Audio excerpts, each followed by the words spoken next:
स्वागत है आप सभी का वंस अगेन। कैसे हैं आप लोग और कैसा चल रहा है पढ़ाई? Thank you so much Rahul साहब, बहुत बहुत शुक्रिया।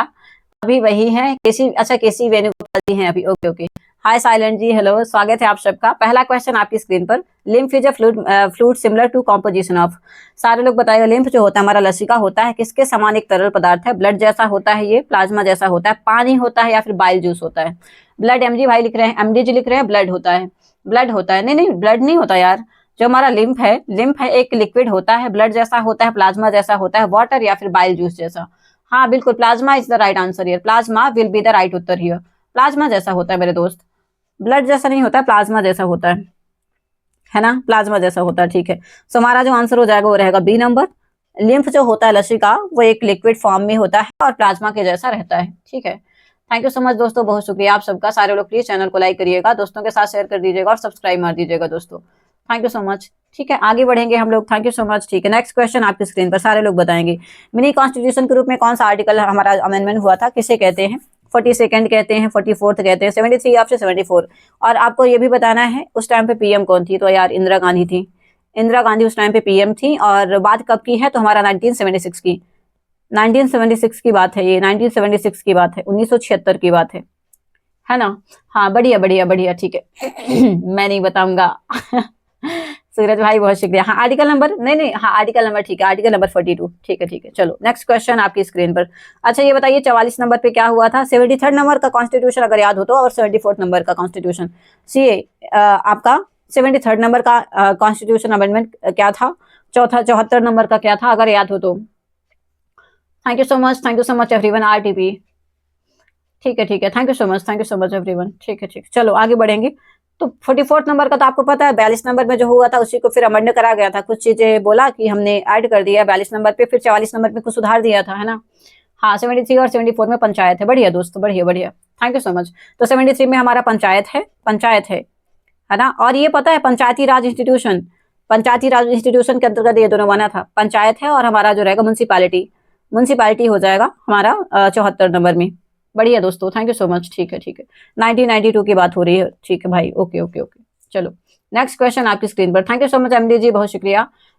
Thank you so much, thank you so much. ठीक है, चलो आगे बढ़ेंगे। हमारे पास नेक्स्ट क्वेश्चन है, सारे लोग बताइएगा। विच of the following city is not the list of famous places given in the file.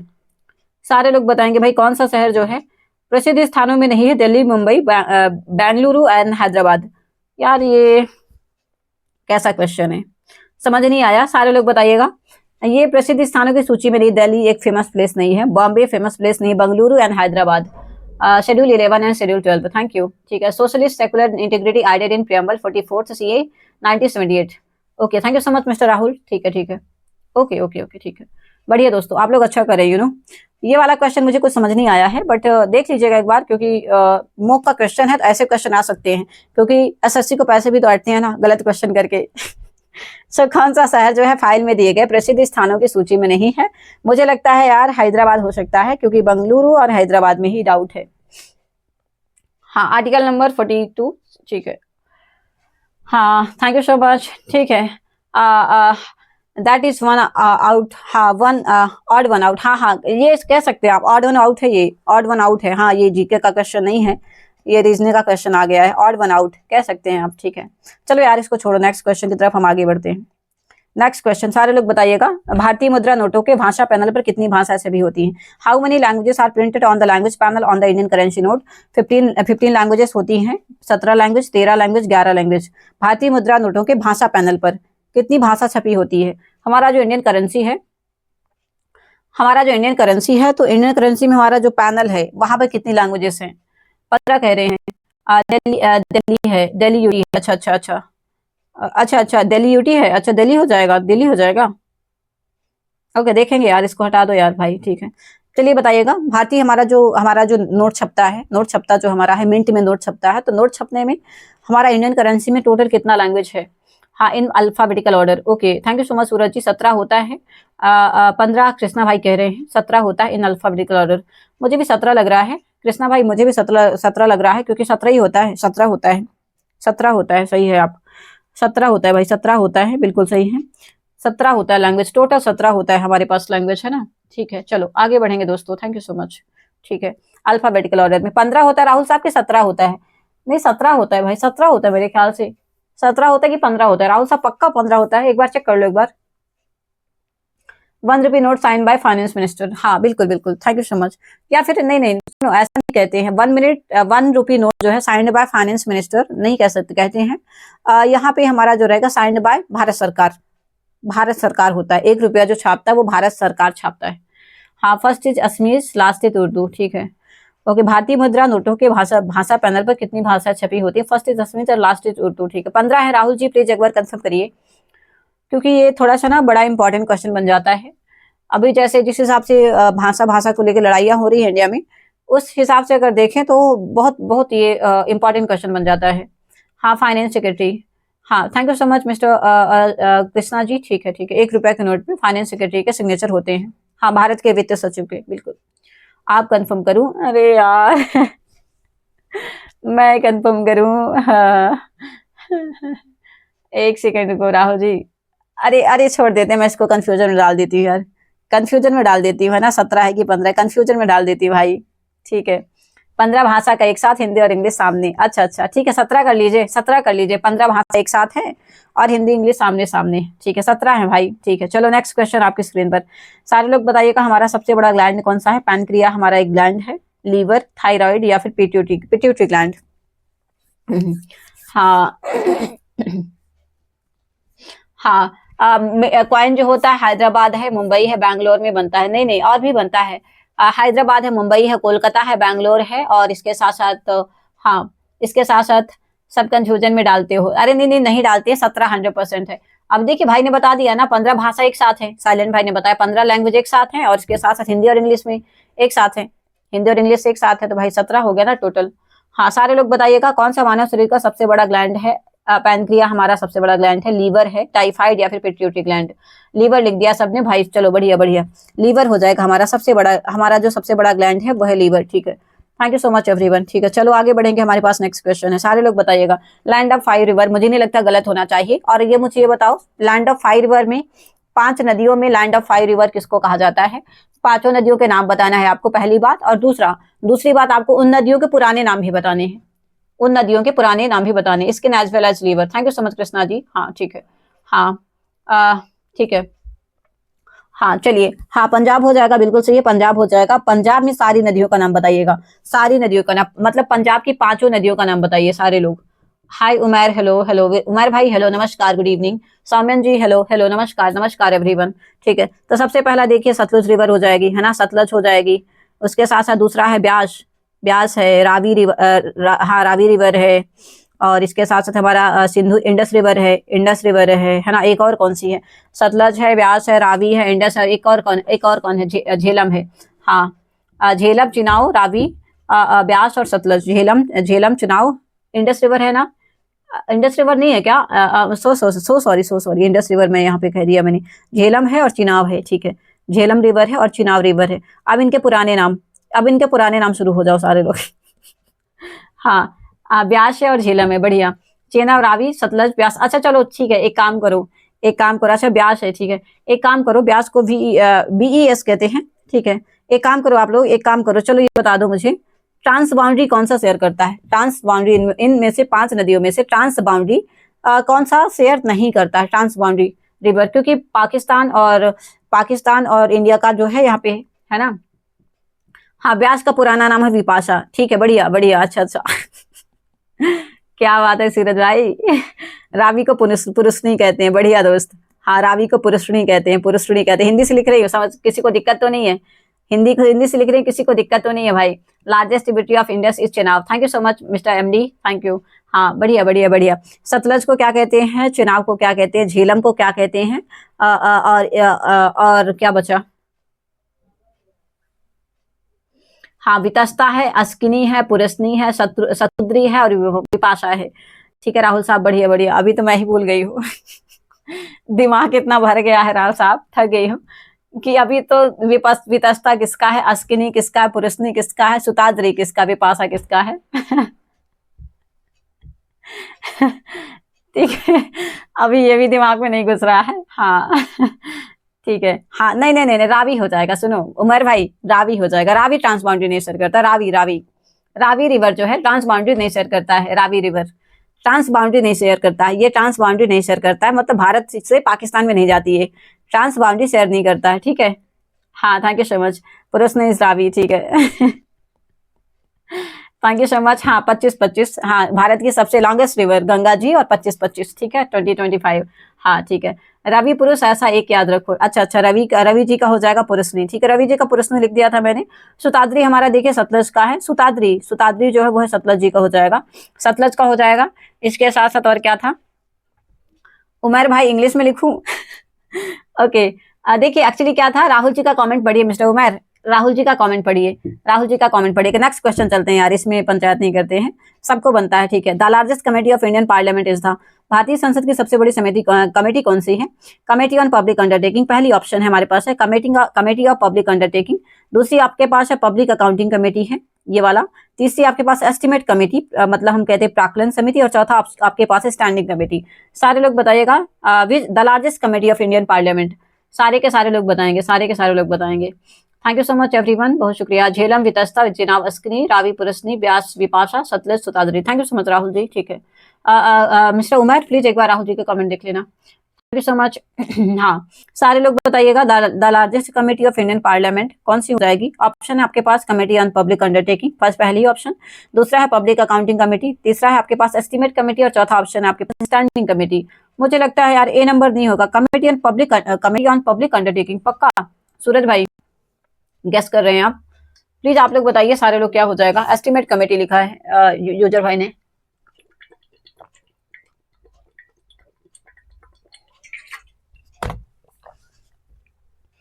Estimate committee लिखा है केजिस भाई ने, एक ए नंबर गेस कर रहे हैं। मुझे लग रहा है पब्लिक अकाउंटिंग कमेटी हो जाएगा। प्राक्कलन समिति में 30 सदस्य होते हैं, प्राक्कलन समिति कौन सी है? अच्छा एस्टिमेट कमेटी में हमारे 30 मेंबर होते हैं। स्टैंडिंग कमेटी प्रिया जी, हाय प्रिया जी, हेलो नमस्कार, गुड इवनिंग। पक्का एक बार कंफर्म करिए ना, इस क्वेश्चन को आप लोग एक बार कंफर्म करिए। एस्टिमेट कमेटी में 30 मेंबर होते हैं और ये लार्जेस्ट है, बढ़िया दोस्त, ठीक है। हमारा जो आंसर हो जाएगा वो रहेगा एस्टिमेट कमेटी। एस्टिमेट कमेटी को हम हिंदी में कहते हैं प्राक्कलन समिति। And there are 30 members in this committee, 30 member होते हैं यहाँ पे, तो सबसे बड़ी ये कमेटी हो जाती है। 30 मेंबर यहाँ पे रहते हैं, है ना, 30 मेंबर रहते हैं, ठीक है। बढ़िया दोस्तों, thank you so much everyone. ऐसे कैसे हो जाएगा? नहीं, हमारा जो आंसर हो जाएगा वो रहेगा estimate committee is the right Uttar here. Estimate committee, थोड़ा सा यहाँ पे ऑप्शन थोड़ा सा ना ऊपर नीचे हो गया है, आप लोग समझ जाएंगे। सो कमेटी ऑन पब्लिक अंडरटेकिंग जो रहेगा सरकारी उपक्रमों पर समिति है। दूसरा हमारे पास है लेखा समिति, पब्लिक अकाउंटिंग कमेटी। तीसरा एस्टिमेट कमेटी है जिसको हम कहते हैं प्राक्कलन समिति। और चौथा स्टैंडिंग है। खत्म हो गया क्या? बस 5 क्वेश्चन और, 5 more question. Hi Priya ji, hello good evening. 5 more question, सारे लोग बताएंगे। चलो, which of the following type of soil is generally found in the plateau region of India and suitable for cotton cultivation? भाई मुझे नहीं लगता इसका आंसर गलत होना चाहिए। किस प्रकार की मिट्टी आमतौर पर भारत के पठारों में पाई जाती है और कपास की खेती के लिए उपयुक्त होती है? एल्यूवियल सॉइल है, रेड सॉइल है, ब्लैक सॉइल है, लैटेराइट सॉइल है। बढ़िया दोस्तों, काली मिट्टी है, बिल्कुल हाँ काली मिट्टी है, काली मिट्टी। Thank you so much madam Priya, बहुत शुक्रिया, thank you so much madam, ठीक है। हाँ हमारा काली मिट्टी हो जाएगा, काली मिट्टी हो जाएगा। चलो एक कॉटन तो उगाया जाता है काली मिट्टी में, एक और ऐसी कौन सी क्रॉप होती है जो सिर्फ और सिर्फ उगती है ब्लैक सॉइल में ही? ऐसी कौन सी सॉइल होती है जो होती है ब्लैक सॉइल में? और आपको बताना है दक्कन प्लेटू, तो आपको सबको बताना है दक्कन प्लेटू, दक्कन का पठार, दक्कन प्लेटू में सबको पता है कि भाई ब्लैक ऑयल होती है। या फिर ऐसा कहूँ कि हमारा जो रहेगा भाई, हमारा जो रहेगा है ना, हमारा जो रहेगा कि हाँ black soil 10%, red soil 15%, saffron. बढ़िया बढ़िया सूरज जी, बढ़िया बढ़िया, ठीक है। सैफ्रॉन जो होता है, केसर जो होता है, सैफ्रॉन भी होता है ब्लैक सॉइल भी, ठीक है। बढ़िया दोस्तों, ब्लैक सॉइल हमारा, हाँ गन्ना भी बहुत होता है। अच्छा, ठीक है, ओके दोस्त, ठीक है। सो ब्लैक सॉइल हमारे पास टोटल 10% है। अलूवियल सॉइल की बात करें तो ये 40 से 50% अराउंड है, लगभग 40 to 50% अलूवियल सॉइल। और मोस्टली इंडिया में यही है, अलूवियल सॉइल है, जलोढ़ मिट्टी है। रेड सॉइल की अगर हम बात करें तो रेड सॉइल 15 से 20% अराउंड लगभग है। और लैटेराइट सॉइल बाकी बचा जितना हो जाएगा, है ना, तो 10-15, अरे याद निकाल लो अब। Thank you so much. एक क्वेश्चन आया था, कश्मीरी वुल किस सॉइल से बनता है? किस सोल से बनता है? किस सॉइल से बनता है? किस कश्मीरी वुल जो है किस सॉइल से बनता है? सॉइल में, अच्छा, किस सॉइल से बनता है कश्मीरी वुल? नहीं आइडिया यार। अच्छा, ब्लैक कलर जो है टेक्नोफेरस से आता है। ओके वैभव, ठीक है ठीक है। पश्मीना, हाँ ये सही कहा आपने, सही सही कहा आपने, सही कहा, पश्मीना वूल से बनता है। Thank you so much Krishna ji, बताने के लिए शुक्रिया। कश्मीरी जो सॉल है वो बनता है पश्मीना, पश्मीना से, ठीक है, पश्मीना से, ठीक है ठीक है। थैंक यू सो मच, बहुत शुक्रिया, ठीक है। ठीक है, हालांकि ऑप्शन आता तो मेरे ख्याल से सबको बन जाता। ठीक है, नेक्स्ट क्वेश्चन आपकी स्क्रीन पर। The currency note press in Nashik and bank note press in Dewas are responsible for printing currency notes in India. These responsibilities primarily head under under article which act. सारे लोग बताइएगा। जो नासिक में करेंसी नोट छपता है और देवास में बैंक नोट छपता है। Dewas MP में और नासिक महाराष्ट्र में मेरे ख्याल से, है ना। ये दोनों किस आर्टिकल के अंतर्गत आता है? Security and exchange board of India 1992 के तहत, reserve bank of India act 1934, banking regulation act 1949 या फिर कंपनीज एक्ट 2014। पांचवा मेंढी के बालों से। ओके, ब्लैक सॉइल महाराष्ट्र में चंद्रपुर साइड कॉटन एग्रीकल्चर ज्यादा होता है। ओके ठीक है भाई। 1949 नासिक में जो करेंसी नोट है प्रेस एंड देवास में बैंक नोट प्रेस है। यहाँ पे जो छपाई होती है नोटों की, तो मेनली यहाँ पे कौन सा किस आर्टिकल के तहत होती है? किस आर्टिकल के तहत, सॉरी किस एक्ट के तहत होती है?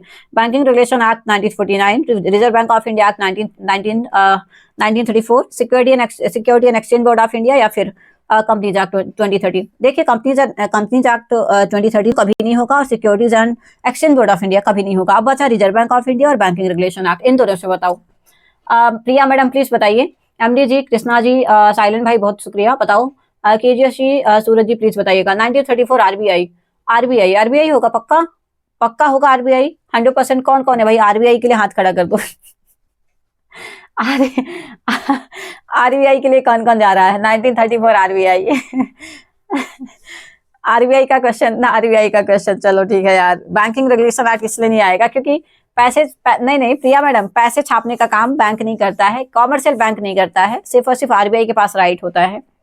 आरबीआई के पास राइट होता है पैसे छापने का। बैंक जो रहती है वो सिर्फ बैंक से लोन दे सकती है जनता को, और बाकी आपको पता है आरबीआई बैंकर्स बैंक होता है। उसे बैंकर्स बैंक इसलिए नहीं कहते हैं, बैंकर्स बैंक इसलिए कहते हैं क्योंकि बाकी जो बैंक्स हैं उनको कंट्रोल में रखता है। हाँ ठीक है। ठीक है, तो हमारा जो आंसर हो जाएगा वो रहेगा आरबीआई, है ना। अच्छा चलो बता दो मुझे, नेशनलाइजेशन ऑफ आरबीआई कब हुआ था? चलो बताओ, इसी में से छुपा हुआ है, अगर किसी को नहीं आएगा। नेशनलाइजेशन ऑफ आरबीआई कब हुआ था? Thank you so much. According to every people have 4.5, हाँ सही बोल रहे हैं। हाँ, according to every people have 4.5 lakh कर्जा, बिल्कुल। हाँ, एसएलआर और सीआरआर क्या होता है? एसएलआर देखिए हमारा एसएलआर जो होता है स्टैट्यूटरी लिक्विड रेशियो होता है, और सीआर जो होता है cash reserve ratio. Cash reserve ratio की अगर हम बात करें तो जैसे हमारे पास हमारा रिजर्व बैंक ऑफ इंडिया है, या फिर मैं कहूँ कैश रिजर्व रेशियो, ऐसा कर लीजिए कोई बैंक है ना, तो एक पर्टिकुलर अमाउंट उनको रखना होता है कि आपके पास इतना रिजर्व में रहना चाहिए पैसा। स्टैट्यूटरी लिक्विड रेशियो जो रहता है उसका जो होता है cash reserve ratio, statutory liquid ratio जो होता है हमारा, वो एक फिक्स अमाउंट जो रहता है। आरबीआई कहता है कि आप मेरे पास एक ऐसा फिक्स अमाउंट, जैसा 10% 20% जितना भी होता है रेशियो, इतना आप मेरे यहाँ रख दो, तो मैं आपका वो पैसा ना, कभी कुछ आप अगर बैंक रफ्सी पे जाओगे या फिर आपने कोई फ्रॉड कर दिया तो मैं उससे निकाल लूंगा अपना खर्चा, है ना। तो वो पैसा स्टैट्यूटरी लिक्विडिटी रेशियो होता है, एसएलआर होता है। और सीआरआर की बात करें तो कैश रिजर्व रेशियो रखना पड़ता है ना, एक मेंटेन करके। Thank you so much. RRCRR, हाँ अभी हमने कल बताया था रिजर्व रेशियो और सॉरी कैश रिजर्व रेशियो, उसके साथ साथ कैश रिजर्व रेशियो था, एसएलआर है, RR और RR, नहीं RR और RR क्या होता है भाई? ट्रिपल आर क्या होता है यहाँ पे? मूवी तो नहीं है भाई। सुनो, अरे यार ये मूवी का नाम तो नहीं बता रहे हैं, आपने लिख दिया RR और RRR, ट्रिपल आर। हाँ, रेगुलेटरी। एमपी में नोट कहाँ पे जो नोट प्रिंट होता है आप बताओ? एमपी में देवास में होता है, मेरे यहाँ से ज्यादा दूर नहीं है भाई राहुल, थैंक यू। हाँ ठीक है, thank you so much. Reverse repo rate, अच्छा रिवर्स रेपो रेट की बात कर रहे हैं। अच्छा, रेपो रेट और रिवर्स रेपो रेट, अरे दिमाग नहीं गया यार, सॉरी। ओके ओके चलो ठीक है, आगे बढ़ेंगे। नेक्स्ट क्वेश्चन आपकी स्क्रीन पर। भाई बहुत बातें हो गई इसके बारे में। हाँ, RBI according to RBI 4.5 lakh, ठीक है, चलो आगे बढ़ेंगे। एमडी जी कैसे हैं? एमडी लियास जी कैसे हो भाई, और कैसा चल रहा है पढ़ाई लिखाई? पेपर कब है आपका?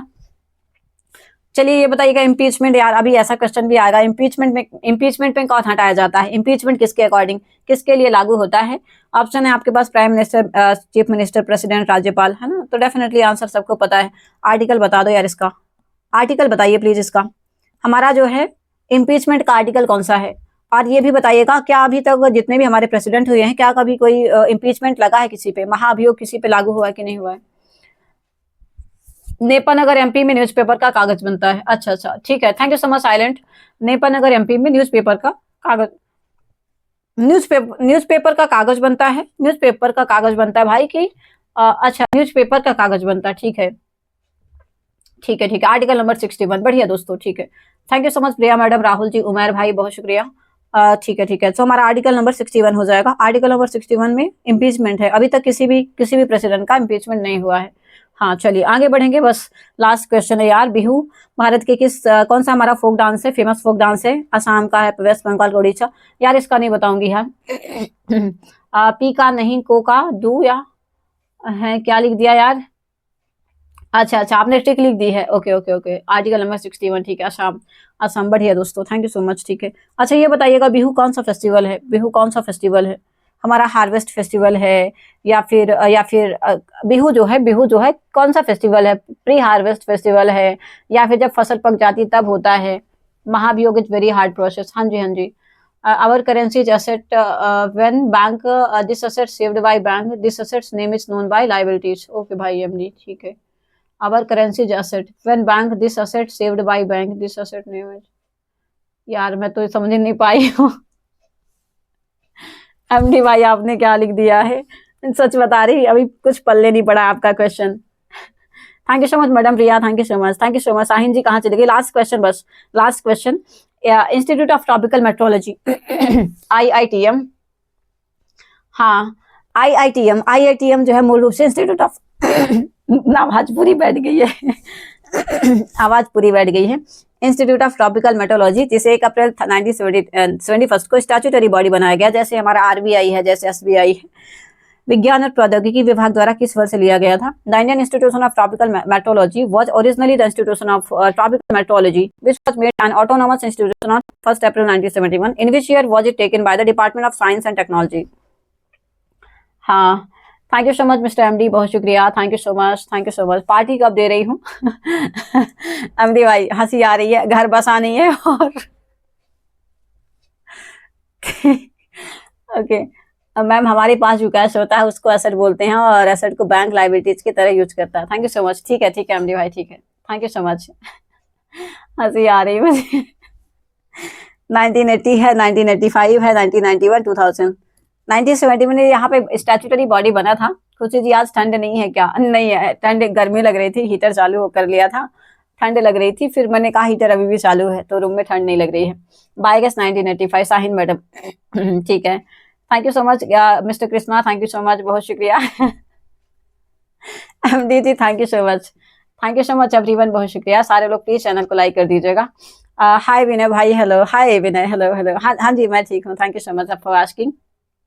1980, ठीक है, 1980 भाई मैं लिख लेती, मुझे भी आइडिया नहीं इसके बारे में। क्या था लास्ट के क्वेश्चन, मैंने नहीं पढ़े थे, सच बता रही हूँ, कुछ क्वेश्चन नहीं पढ़े थे, मुझे लेना था, टाइम हो गया था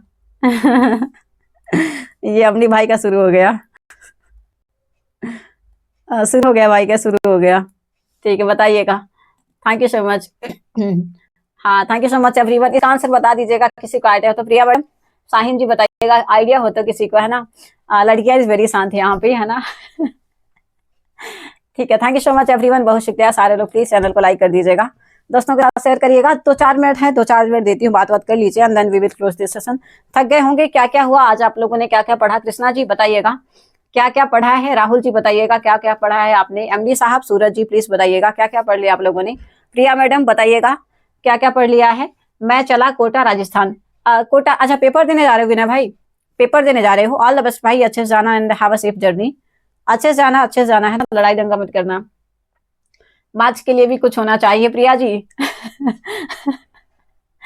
थोड़ा सा टाइम लगेगा, अभी मैं खुद भी पढ़ लूँ ना मैडम, थोड़ा सा 1959 is the right answer here. Rahul ji मैंने क्या क्या पढ़ा है, तो मैंने क्या क्या पढ़ा, सबसे पहले ट्रिग्नोमेट्री पढ़ रही थी, फिर उसके बाद मैंने इंग्लिश पढ़ाई है आप लोगों को 3 से 5, और फिर उसके बाद फिर उसके बाद हमारा क्या रहेगा, फिर क्या पढ़ाया मैंने, तो फिर जीके का और कुछ पीडीएफ बना रही थी, शॉर्ट्स वगैरह सारी ले रही करना, बहुत सारा काम हो जाता है। World geography and simple interest पढ़ा है आपने, ठीक है। थैंक यू सो मच बाबा भाई, बहुत शुक्रिया, thank you so much, thank you so much. 1959 Rahul ji सही है हमारा आंसर, लेकिन ऑप्शन में नहीं था ना एक्चुअली। इंडियन ट्रॉपिकल मेट्रोलॉजी जो है ये 1 अप्रैल 1971 को बना है। एक हमारा ऑटोमेटिक बॉडी बना हुआ है ना, स्टैच्यूटरी बॉडी आप कहेंगे, ऐसा स्टैच्यूटरी बॉडी बना है, खुद से डिपेंडेंट है। और इसे विज्ञान और प्रौद्योगिकी विभाग द्वारा किस वर्ष लिया गया था? अगर किसी को आइडिया हो तो प्लीज आंसर करिएगा। Thank you so much everyone, बहुत शुक्रिया। सारे लोग प्लीज चैनल को लाइक करिएगा। मिलते हैं नेक्स्ट वीडियो में। Thank you so much, thank you.